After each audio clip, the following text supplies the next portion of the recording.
Donc nous sommes avec José Luis Menuera. Bonjour. Bonjour. Tu n'animes plus les personnages de Spirou depuis plusieurs années maintenant, Ouais. mais tu es revenu à cet univers avec le personnage de Zorglub et une série qui lui est consacrée. D'où est venue cette idée? Comment la genèse s'est passée? C'est moi qui ai proposé de faire cet album, le premier album et donc la série qui a commencé avec. Parce que pour moi, c'est les personnages les plus attirants de l'univers Spirou Zorglub. C'est les plus complexes et les plus riches. Tu vois, Santafio, il est un méchant qui est méchant. Il n'y a pas de deuxième degré dans son parcours. Spirou lui-même, c'est un personnage un peu bidon où on ne sait pas exactement qu'est-ce qu'il a dans la tête et pourquoi est-ce qu'il est habillé en groom, etc. Donc, pardon ? Il est assez neutre. Voilà. Mais Zorglub, par contre, il m'a l'air vraiment d'un personnage contemporain, dans le sens où il est paradoxal, il n'est pas ni méchant, ni bon, il est pathétique parfois il est grandiose. Et cette complexité, en tant que personnage, c'est très contemporain. C'est vraiment un personnage de nos jours, même s'il a été créé dans les années 50. C'est le seul, à mon avis, qui tient cette caractère complexe qui permet de créer un personnage, de travailler avec un personnage à multiples facettes qui le rendent crédible, quoi. Et très attachant. Ouais, c'est très attachant. Ouais. Est-ce que c'est une façon aussi peut-être d'un peu prolonger ce que vous aviez commencé avec Morvan sur Zorglub? Ouais. Et que vous n'avez pas vraiment pu achever ou... Disons que écoute, je reste dans l'univers de Spirou moi-même, sans avoir la pression de faire Spirou. Donc j'ai beaucoup appris après l'expérience préalable, voilà. Mais je reste moi-même sous les parapluies des Francans et des Grecs, ce qui est, j'avoue, très confortable. Mais avec la liberté de pouvoir faire vraiment un truc complètement personnel, nouveau, de vraiment y créer un univers à côté. Un univers qui est à créer.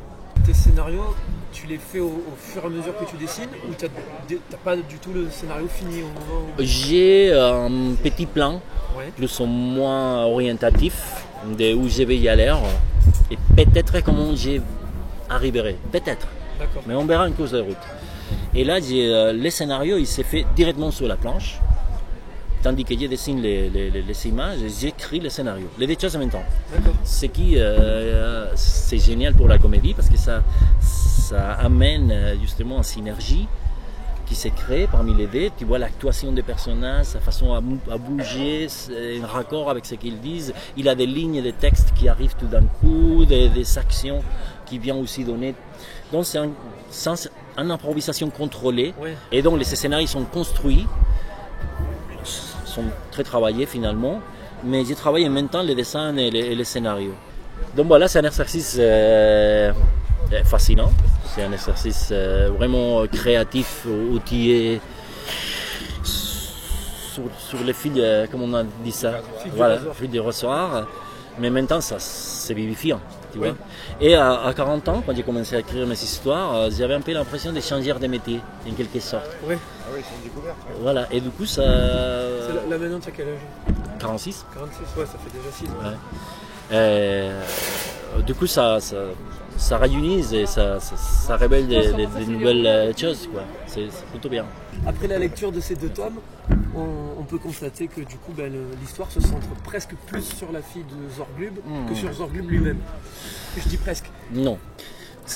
Disons que les V font un seul personnage.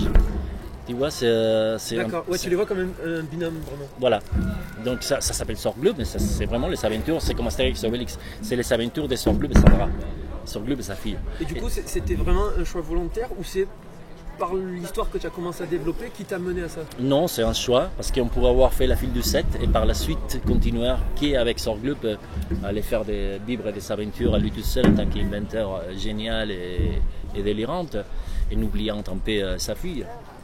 Mais non, je pense que ça fonctionnait tellement bien, les contrastes, qu'il fallait continuer. Dans le tome 1, tu avais fait des superbes planches à Rabat, etc. Tu peux nous confirmer que ça va être fait aussi pour Ouais, ça va être fait. C'est un petit gimmick que tu veux refaire sur les albums régulièrement Oui, j'avais écrit une liste, j'avais présenté un dossier à mon éditrice, Laurence Bantrich, qui est mon éditrice, excellente d'ailleurs, avec les points, tu vois, une sorte de bible, de petite bible de la série. Qu'est-ce que j'ai voulu faire avec la série? Donc, il y a des choses qui vont être toujours, qu'est-ce que le lecteur il peut attendre?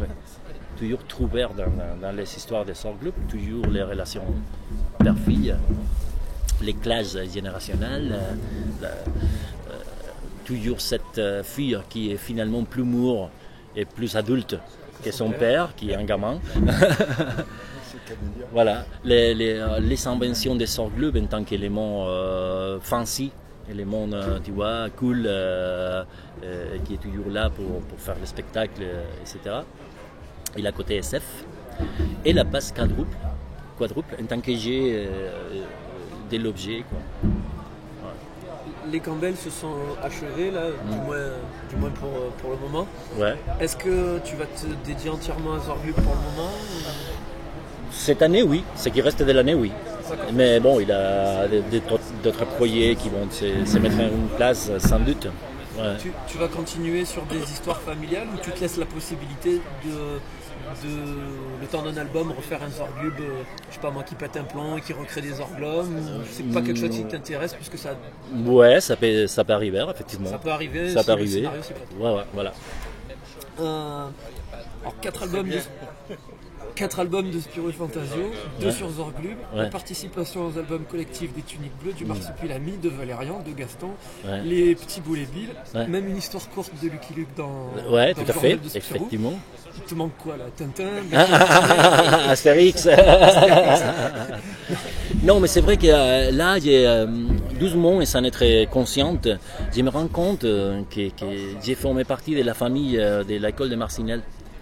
D'une façon naturelle, tu vois. Ouais, c'est pas quelque chose que tu as cherché. J'ai pas du tout cherché, mais je me sens très à l'aise dans les contextes de l'école de Marcinelle, et donc Lucky Luke, Bouleville, le Schtroumpf, tout l'univers, ça correspond bien à le type de bande dessinée que je voulais toujours faire et que j'ai fait maintenant. Même si je l'ai fait d'une façon contemporaine, avec mon style graphique, mais aussi narratif, parce que c'est pas la même narration que dans les années 50-60.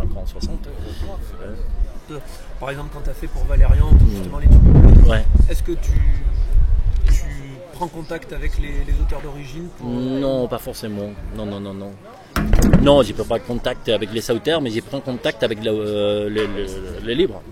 Oui. Tu vois, donc je replonge sur les bandes dessinées et j'essaye tu le réinterprètes. Voilà, j'essaye à retranscrire, j'essaye à me mettre en mode lecteur.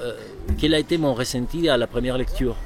Tu vois, quand j'ai lu par la première fois les Tuniques Bleues, qu'est-ce que j'ai ressenti à ce moment-là? Et j'essaye à faire une histoire qui un peu récupère cette ton, cette atmosphère. Alors tu prends pas contact avec eux, mais est-ce que tu as déjà eu des retours, par exemple de Mézières ou de Lambie ou de Comin, je sais pas, sur les histoires que tu as... Non. Non, pas... Non. Et je ne serai jamais demandeur.